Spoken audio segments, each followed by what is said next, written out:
We can also talk to Matt Bennett, Vice President at Third Way, a think tank set up by former staffers of the Clinton White House. Matt worked on both of the presidential campaigns of Bill Clinton. And Clifford May is President of the Foundation for Defence of Democracies in Washington. Good evening to you both. Good evening. Good to be here.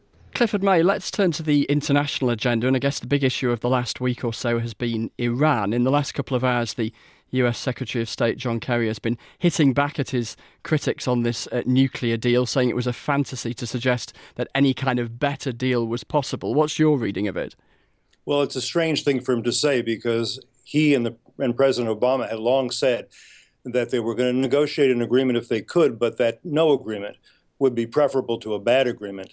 Now what they appear to have come up with is a bad agreement. Their argument is that a bad agreement is preferable to no agreement, and that's the only alternative.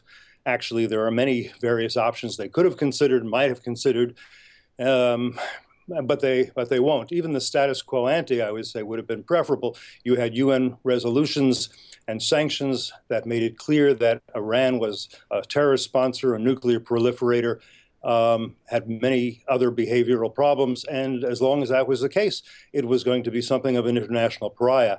This agreement removes that pariah status, will reward Iran with tens of billions of dollars, and I think provide a path to nuclear weapons without adequate inspections. And your reflections there, your scepticism, is a scepticism shared by plenty on Capitol Hill, isn't it?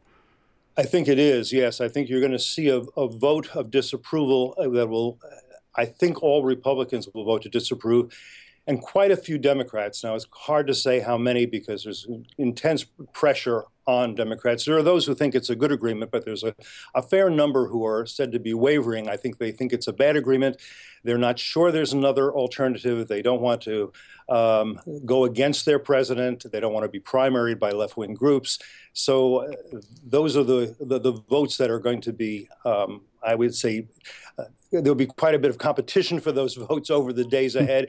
Whether they vote to disapprove or not, my guess is that a majority of members of Congress will vote to disapprove, not just Republicans, but not a veto-proof majority.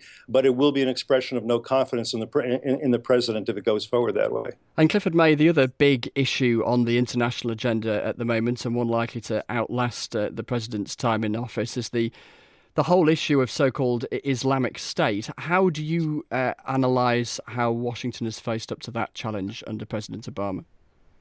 I think it's only been marking time. I would disagree a little bit with you. I think the Islamic State is a huge problem, but it's part of one component in a much larger problem, and British Prime Minister David Cameron has spoken about this, and that has to do with the extremism that has emerged from within what we now call the Islamic world.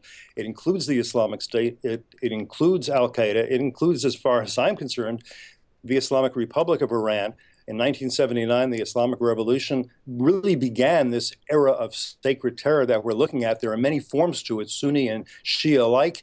They don't always agree. They often fight each other. But that's the big problem that I think we haven't tackled. And as far as ISIS goes, the Islamic State, I think that will be there in the Middle East and beyond the Middle East. It's in Africa and other places, as you know, long past the end of this administration.